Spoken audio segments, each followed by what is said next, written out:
I never thought I would feel invisible in my own home. Not because the house was unfamiliar, but because the person who once loved me most had somehow forgotten the lessons of love, respect, and humility. That person was my son. It started like any other morning, quiet but tense. I woke up with the familiar ache in my shoulders, the soreness in my knees, reminders that I was no longer young. 58 years of life had left their marks, and yet there was a certain strength in me, a strength that had been tested countless times before. I moved slowly toward the bathroom, each step measured, each breath steady. I needed to gather myself, mentally and physically. Today it was not going to be easy. Downstairs, the sound of footsteps echoed in the hallway. Heavy, confident, commanding. My son, the boy I once held in my arms, now walked like he owned the world. I had watched him grow, nurtured him with sleepless nights, endless sacrifices, and unwavering love. And yet, the person standing there today was unrecognizable. The warm-hearted child I knew had been replaced with a stranger who wielded arrogance like a weapon. I reached the kitchen and began preparing breakfast, as I always did. Toast, eggs, coffee, exactly how he liked it. 2 sugars, no foam, strong enough to wake him fully.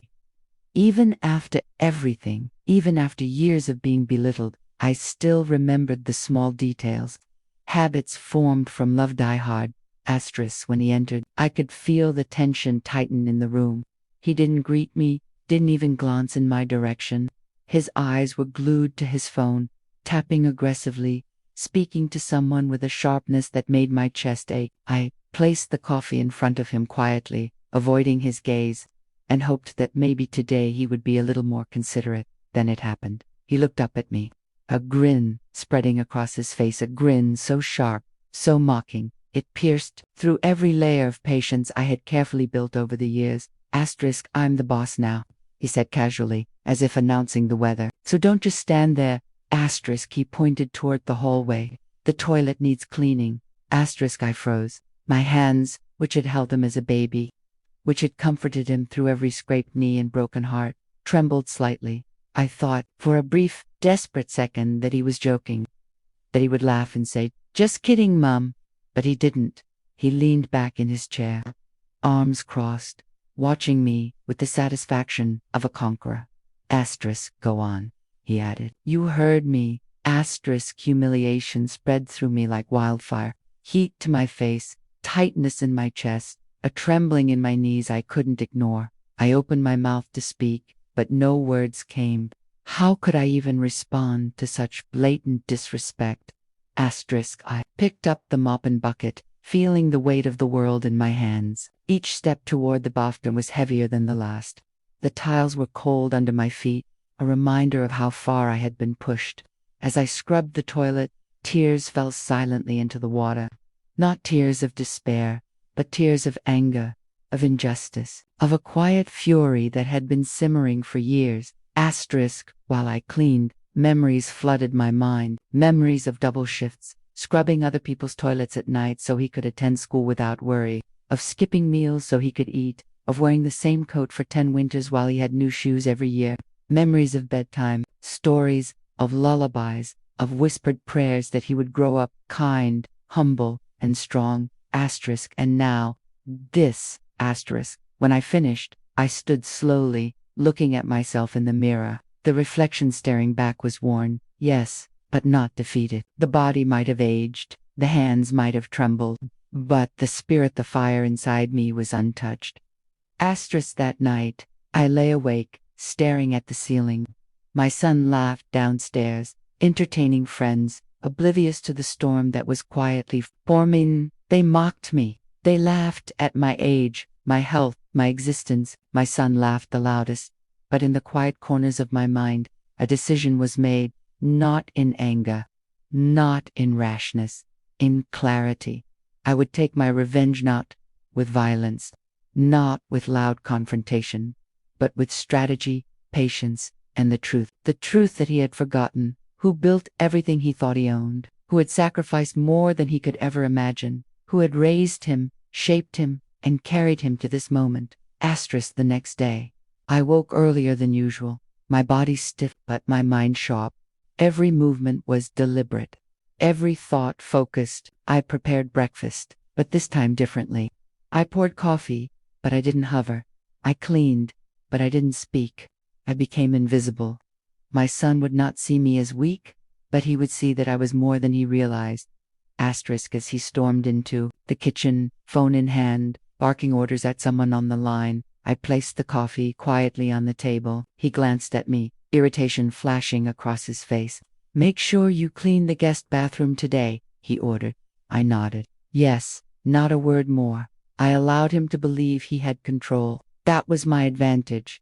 Asterisks later that day, while he was distracted, I made a few quiet calls. Not frantic, not emotional, but calm, calculated. One to a lawyer, one to the bank, one to an accountant I trusted. Slowly, carefully, I began building the foundation for the storm that would soon engulf him. Asterisk by evening.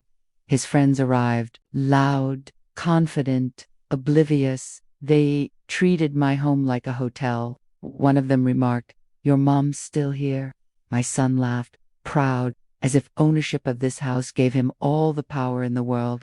They joked about me, about my age, my health, and I hymned. I smiled silently. Every laugh, every insult, every careless word fed the fire preparation inside me. Asterisk that night, I packed a small bag not to leave, but to prepare, to be ready for the next day when the lessons would begin. My hands were steady, my mind sharp. For the first time in years, I felt a calm I had not felt in decades. The next day, he would see that power is not given, it is earned, remembered, and sometimes taken back with quiet precision. Asterisk I lay in bed staring at the ceiling, thinking of every moment that had led to this, every sacrifice, every sleepless night, every hardship, every triumph. My son thought I was weak. He thought he had the upper hand. But the truth was simple. I was never weak. I was waiting for the right moment to reveal the strength he had taken for granted. Asterisk, and when that moment came, he would finally understand. Asterisk because the mother who had been invisible for so long was about to become unstoppable. The morning after that humiliating incident, I woke up earlier than usual, before the sun had even begun to peek over the horizon. There was a quiet calm in the air, but it was a different kind of calm, the kind that comes just before a storm. I sat on the edge of my bed, hands clasped, staring at the floorboards that had witnessed decades of struggle, sacrifice, and survival. The weight of the previous day's events pressed heavily on my chest, but it did not crush me. Instead, it awakened something long dormant. Asterisk I thought of my son, the boy who had once clutched my fingers while learning to walk, the child whose tears I had wiped countless nights, the teenager whose dreams I had nurtured through exhaustion and worry, the boy who now stood in my home, smirking as though the world owed him respect. He thought he had won. He thought he had claimed the power that had been carefully built over decades, but he did not realize that power is never truly owned. It is recognized and sometimes reclaimed by those who understand its weight. Asterisk downstairs. The house was silent. He was asleep, oblivious to the plan slowly forming in my mind. I moved carefully to the kitchen, preparing my breakfast not for indulgence, but for clarity. I needed my thoughts clear, my mind sharp. Each movement was deliberate, each breath measured. I poured a cup of tea for myself and settled by the window, watching the faint golden light stretch across the yard. Asterisk when he eventually stirred and walked into the kitchen, I did not greet him. I let him fumble with the coffee machine himself, letting him feel the absence of my immediate presence. His confusion was subtle but visible. He was used to me being there to anticipate his every need, to serve without complaint. Today, I offered nothing but quiet observation. Asterisk, where's my coffee? He asked sharply, scanning the room for some sign of morning routine. Asterisk, I didn't make it today, I replied calmly, without hesitation. Asterisk, for a moment, I thought I saw the air around him shift. His eyes narrowed, a frown crossing his forehead. What do you mean you didn't make it? He demanded. That's your job. Asterisk, no, I said, meeting his gaze steadily. Now, asterisk, he laughed an incredulous, mocking sound, thinking I was being ridiculous. Don't start this, he warned. You know how this works. Asterisk, I smiled faintly, a smile that did not reach my eyes. I do, I said, and that's why I'm changing it. Asterisk, for the first time in years, he could see a flicker of the woman he had long dismissed, the woman who had scrubbed floors for others, cooked endless meals, and sacrificed everything for him. Not weak, not helpless, not invisible. Asterisk, I left the kitchen, my bag in hand, and walked calmly toward the door. Where do you think you're going? He shouted, panic creeping into his tone. Asterisk, to take care of something important, I replied, softly. You'll understand soon. Asterisk, you can't just walk out like that, he barked, stepping toward me. Asterisk, yes, I said, I can. Asterisk, and I left, the door clicking shut behind me. The crisp air outside filled my lungs, giving me a sense of clarity and determination I hadn't felt in decades. Asterisk, at the bank. The day stretched long and tense. I sat across from the manager, a man who had known me longer than my son had understood the value of responsibility. He flipped through the documents slowly, eyes scanning the pages with careful precision. Then he looked at me, a hint of surprise in his expression. Asterisk, you're still legally responsible here, he said quietly. And you still have authority? Asterisk, I nodded. Then freeze it, I replied simply. Asterisk, his eyes widened. Are you sure? Asterisk, yes, I said, my voice calm but firm. Very sure. Asterisk, with a single signature, the foundation my son had taken for granted began to crack. Not collapse immediately, but enough to make him realize that nothing in life is permanent unless it is respected, acknowledged, and honored. Asterisk, next.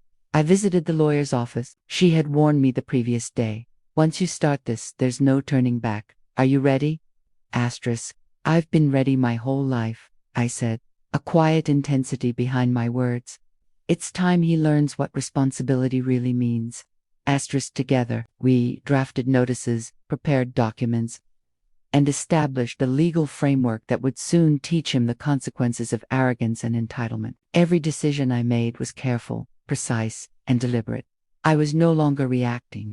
I was initiating a carefully orchestrated plan. Asterisk, by the afternoon, the calls began.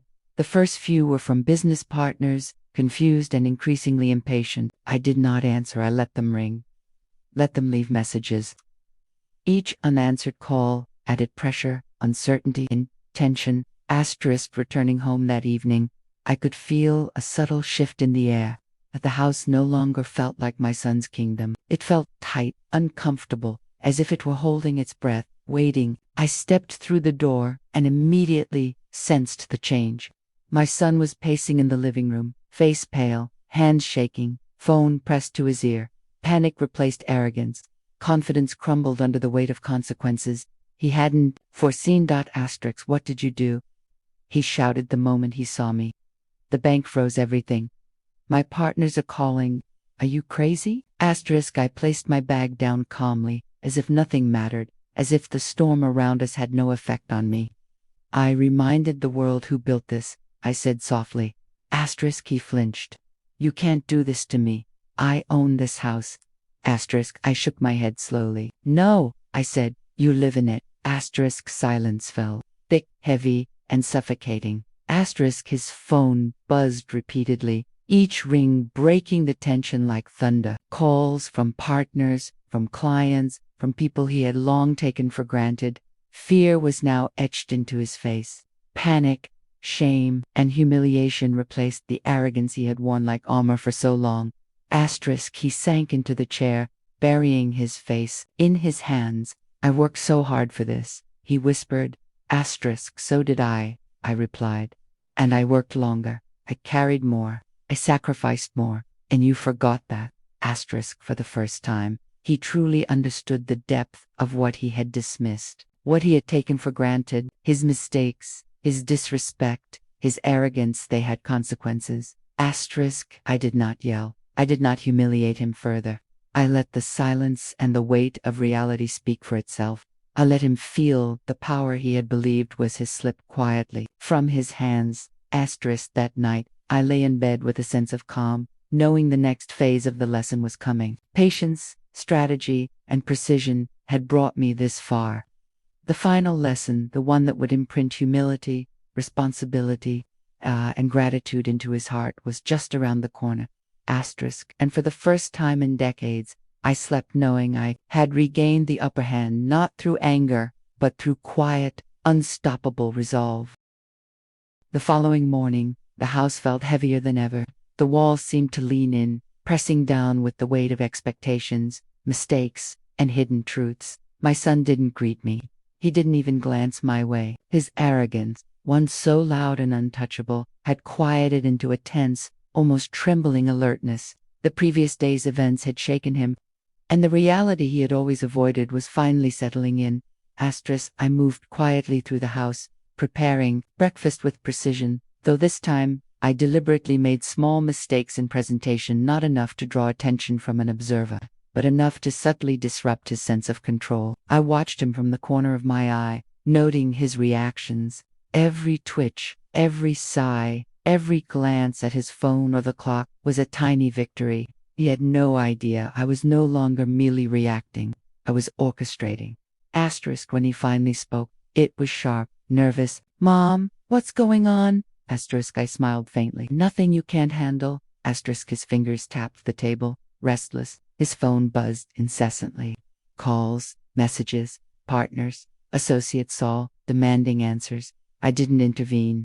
I let him feel the pressure mounting. Each unanswered call, each delayed response, each minor slip in his routine reminded him that the world doesn't bend to arrogance. Respect must be earned, maintained, and acknowledged. By midday, I began the next stage. I contacted several business partners, carefully crafted messages explaining that due diligence was required, that my oversight was necessary because of legal responsibilities still tied to me. Each message was factual, non-emotional, and professional. Nothing inflammatory, but the effect was devastating. His email inbox flooded. His phone rang nonstop. The confidence he had carried for years began to crumble. By the evening, he was visibly shaken. He tried to maintain composure, pacing, muttering to himself. Every step betrayed uncertainty. Every breath betrayed anxiety. For the first time, he realized that his life, his business, and his reputation could not survive without the foundation I had built. He approached me hesitantly. "Mom, please, can we talk?" I nodded slowly, letting him feel that tentative control. "I'm listening."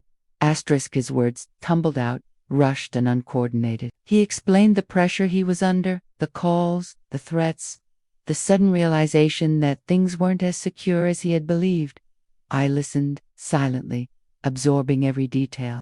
The boy who had mocked, belittled, and humiliated me was now a man confronted with the consequences of his own arrogance. That night, I didn't confront him aggressively. I let him stew, I let him reflect. I knew the lesson would be stronger if he internalized the weight of his actions before hearing my perspective. Power, after all, is not demonstrated with anger, it is revealed with clarity, strategy, and inevitability. Over the next few days, I escalated strategically. I froze key accounts, restricted access, and leveraged legal channels without confrontation. I let him experience the real-world effects of entitlement, untempered by responsibility. Each small crisis, each missed opportunity, each anxious call reinforced the lesson I had been planning for years. Then came the breaking point. His business partners, frustrated and alarmed, requested an urgent meeting. My son invited me, fear thinly veiled behind pride. The meeting was tense. I spoke clearly, calmly, outlining legal responsibilities, contractual obligations, and the foundation of accountability he had ignored. I didn't raise my voice. I didn't berate him. I let the facts speak for themselves. Watching him squirm as reality settled in was not cruel. It was instructive. He finally understood that arrogance without knowledge and respect is dangerous. That day, the facade of invincibility crumbled. His confidence, once unshakable, was now tentative and fragile. That evening, he returned home, pale and exhausted. I didn't speak immediately. I watched him quietly, observing the transformation. For the first time in years, I could see humility forming, hesitation replacing arrogance, respect replacing mockery. Mom, he began softly, almost reverently. I didn't realize. Asterisk, I nodded. You're learning, I said. And learning takes time, effort, and acknowledgement. Asterisk, he sank into a chair, tears welling. He was overwhelmed, not by anger, but by understanding. He realized the magnitude of what he had taken for granted, the sacrifices, the guidance, the unwavering support he had ignored. Asterisk. The next phase of my plan was subtle but essential. I allowed him small victories, moments where he could contribute, make decisions, and feel capable, but always under my careful observation. The lesson wasn't just punishment, it was education. Respect and humility had to be earned, nurtured, and internalized. Asterisk. By the end of that week, changes were visible. His behavior softened. His attitude shifted. He apologized to colleagues he had disrespected, made amends where he had overstepped, and approached me with caution and sincerity.